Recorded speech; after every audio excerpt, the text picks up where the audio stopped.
Welcome back from that short break. It is Elsa Bitimiani, your hostess. This is Iconic Chat. Let's talk business with Mr. Daniel Steinman. We are talking foreign reserves, and just before we went on a break, Mr. Daniel Steinman did, give us a short definition of what foreign reserves are. Elsa, that was not a short definition. Okay. That was an extensive Maybe definition. because it was so clear. That's Yes. why it feels that it was short, but it was very clear for all the listeners to understand. And of course, you said before the break that you would want to dive into, Namibia, that experienced. When it wasn't so good. So good. That is, of course, during 2016. That was during recession time in Namibia. Let's take a look at what happened then. We were always sort of what you would call in a marginal country in terms of foreign reserve for the better part of 20 years. Remember, at independence, we basically had zero foreign reserves, not as a sovereign entity at least, but there was a lot of goodwill. So we quickly, from donor funding and from grants and from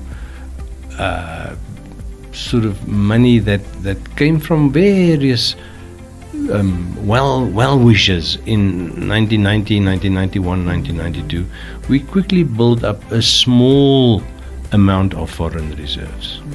And in those days, and I'm talking about middle to late 90s and early 2000s, if we counted ourselves lucky when our foreign reserves could cover for about 2.5 months of imports. Okay. And I'm going to come back to that because that becomes a bit more technical. I must first talk about the history. So, just to put it into perspective, today we are at a point where we have sufficient foreign reserves to cover about 5.5 months of everything that we import. So we've got enough US dollars and renminbi and rand in various accounts that wherever our importers import from, there is sufficient foreign currency to pay for those imports. Okay. Because that's the important thing. Foreign reserves are a function of the liquidity or the credibility, the creditworthiness of a government's finances, and it is a trade function. You need to sell stuff to the rest of the world, like we do with diamonds and copper and fish and grapes and what, so that you can earn US dollars or renminbi or euro, so that you can put it in an account, so that when the trucks come across at Arnhemsvlei with all the stuff that we eat every day that we're so fond of, without which we cannot live, that we can convert those holdings into rand so that we can pay the suppliers in South Africa. Yeah. This is now on the existential side or on the retail or commercial side. The really big money is where we export minerals. And it starts with the high value minerals like diamonds, but it also go to the more sort of middle of the range value minerals like uranium. So uranium, zinc, gold, copper, and diamonds. Those five, they are bring in about, I would say, I'm guessing now, 95% of all the money of all the foreign currency that we earn. And you have to earn it to be able to pay for that what you import. Yeah. So do you see this mechanism? Yeah. So in about 2012, the economy was doing well. We've just come out of the big international recession in 2009, 2010. That lingered on in Namibia, or the effects of those were still visible in 2011, when we started with fairly aggressive fiscal stimulation. And you could see the result manifesting itself from about 2012.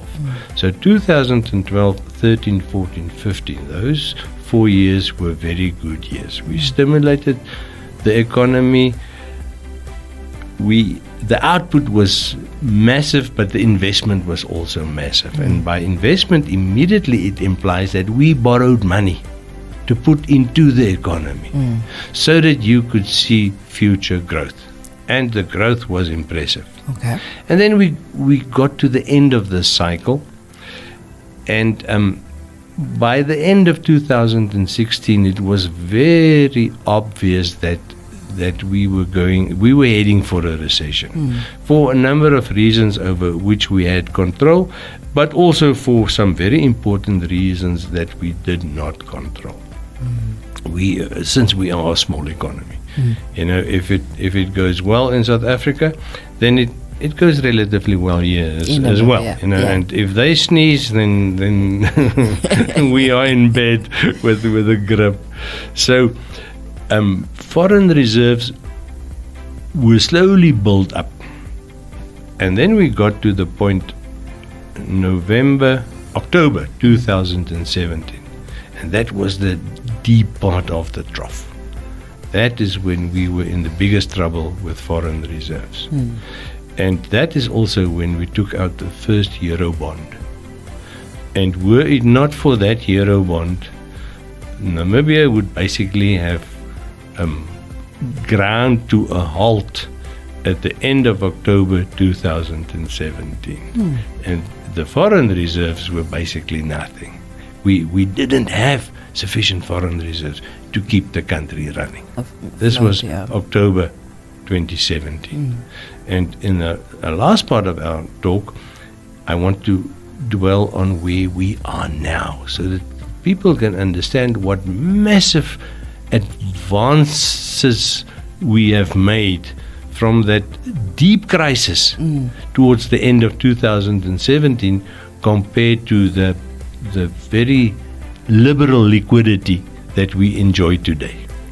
I like the way you say it, liberal. Let's quickly go for a short break on that good note.